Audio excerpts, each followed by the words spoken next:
Agora vamos falar do Cruzeiro, hein, Adro? Tá na hora, hein, Adro? Tá na hora, seu Gilbert. Bora lá falar do Cruzeirão Cabuloso. É não, Milton? Vamos lá falar do Cabuloso, meu caro Adroaldo. Vamos ver aí o que vai acontecer, né? E ficar nessa expectativa aí pro jogo.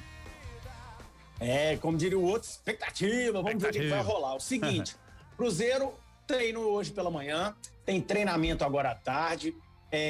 Em relação aos jogos, a gente ainda não tem informação, né, se serão paralisados ou não, mas pelo que eu apurei aqui, a programação do Cruzeiro segue. Hoje treinamento em 2 períodos, já está marcado também o treinamento amanhã, quarta-feira, em 2 períodos. No período da manhã, 2 notícias boas, viu, Milton? Manuel e Matheus Neres iniciaram aí a transição para preparação física. O Manuel teve um desgaste muscular e estava queixando as dores no joelho, mas está tudo bem com o Manuel agora. E o Matheus Neres, ele teve uma lesão no músculo adutor da coxa direita. Então, por isso, eles estavam fora aí dessas últimas partidas. O torcedor do Cruzeiro muito preocupado em relação ao Manuel, porque ele não estava sendo relacionado e muita gente achando que era um miguezinho por causa da renovação.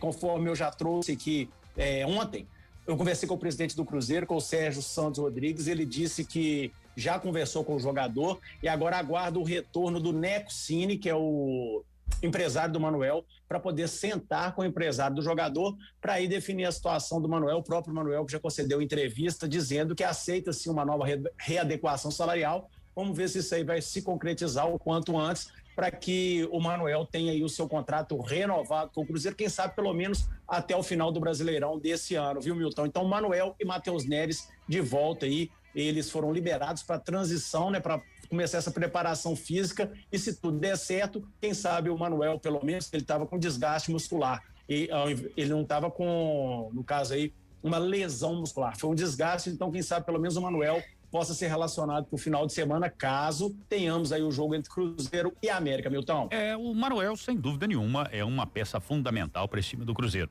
O Neres precisa mostrar mais, né? Talvez ainda, né? Vamos dar tempo, claro, chegou agora, ainda não, talvez a adaptação, tudo uma questão, talvez a fase também, então depende, vamos lá, mas é outro jogador que precisa mostrar mais, meu caro Adroaldo, você não concorda, não?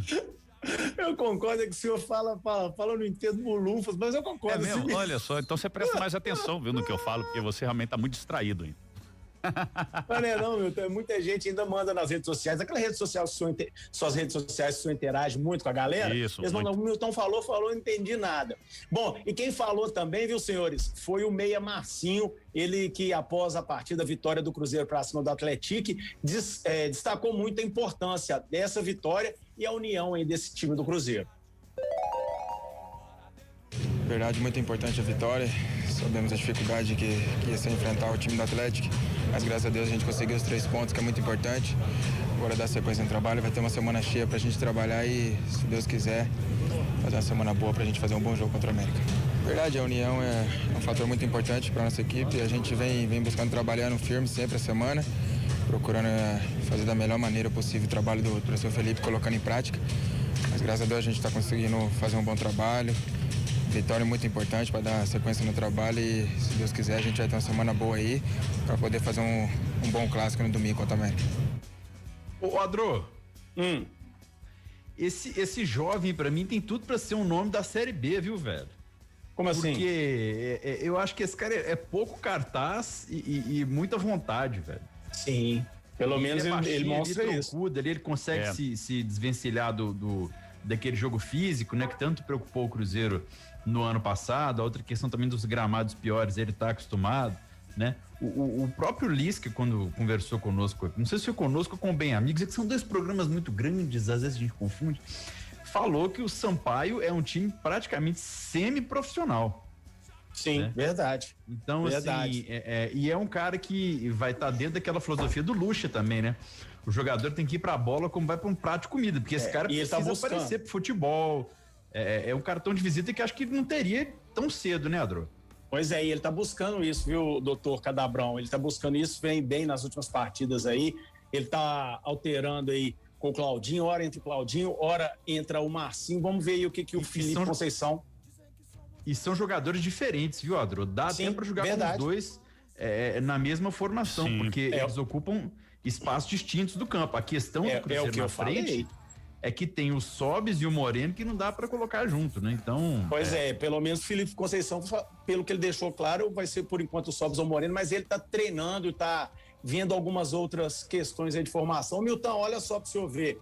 Tem um outro detalhe, o atacante Zé Eduardo, ele retornou ontem a Belo Horizonte e essa semana ele vai passar por uma bateria de exames para saber se já vai poder voltar aos treinamentos. Lembrando que ele está afastado aí desde o dia 21 de fevereiro, porque foram detectadas aí alterações cardíacas nos exames realizados pelo jogador no mês passado. Então vamos torcer para que tudo dê certo e o Zé Eduardo volte a jogar futebol. Finalizando, quer dizer, quase para finalizar, o atacante Felipe Augusto será julgado hoje pelo TJD-MG, Tribunal de Justiça Desportiva de Minas Gerais, por aquela expulsão no jogo contra a Caldense. O senhor lembra, Milton? Aquela expulsão que ele acabou o jogo, ele foi para cima do jogador lá da Caldense, aquela coisa toda, e ainda ofendeu o árbitro. Ele pode ser julgado e pode pegar de 1 a 6 jogos de suspensão ou pode trocar aí a pena, uma pena mais branda, uma advertência, enfim, mas isso a gente só vai ficar sabendo hoje à noite. E agora sim, para finalizar, para fechar com chave de ouro, o seu Gilbert Campos, gostaria de pedir ao senhor aí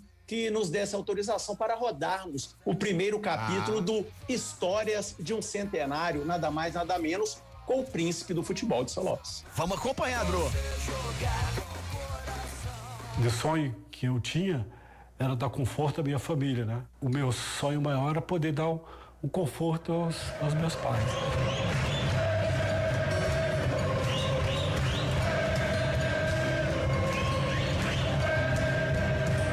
Então jogar contra o Santos foi um sonho, né? Aqui no Mineirão, lotado, né? A gente não acreditava nunca na gente. Fatos interessantes, que, né, foi muito falado isso aí, estão sempre falando, relembrando, que quando terminou o primeiro tempo 5-0, nós não acreditávamos, né? Parecia que nós estávamos perdendo de 5-0 porque estava aquele silêncio dentro do vestiário e a gente nem acreditava.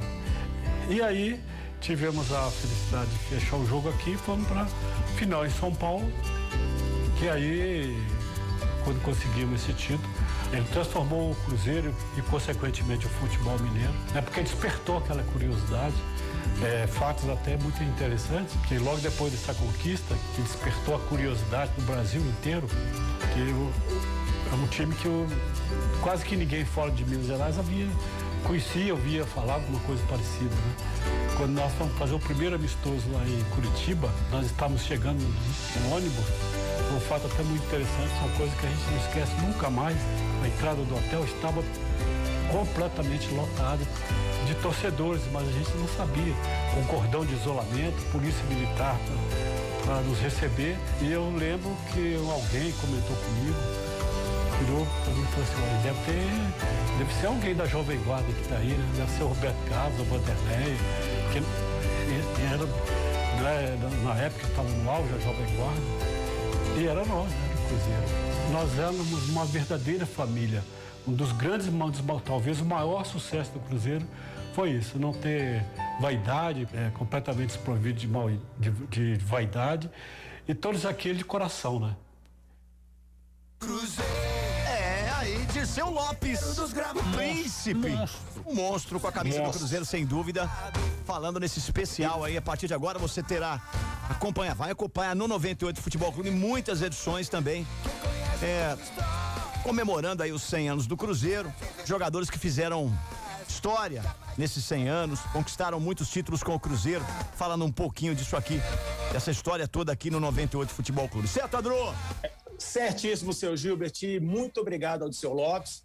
Ele é um monstro, um dos caras mais humildes que eu conheço, um gênio do futebol, cara que foi apelidado de príncipe pelo Pelé, pelo Pelé. Ele falou aí, Gilbert, que naquela época essa equipe do Cruzeiro aí que deu esse pontapé inicial para esse tanto de páginas heróicas e imortais, né, que foram escritas aí, eles eram uma família, mas a família cruzeirense que de fato deu certo, né, ao contrário de uma outra aí que simplesmente quase conseguiu por fim uma instituição centenária como o Cruzeiro. É verdade. Adro, oi. Você me dá a liberdade só de falar uma coisa a respeito desse príncipe do futebol que foi o Dirceu Lopes, que é o Dirceu Lopes.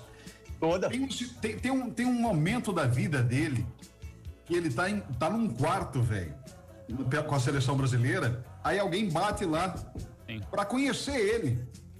Sabe quem era? O Garrincha. O Garrincha queria conhecer e saber quem era esse menino chamado Dirceu Lopes, que estava querendo tomar a posição do Pelé, velho. Olha que loucura. E ainda falou com ele, você é o maior jogador de futebol do Brasil. Com certeza. Espetacular, né? Não tem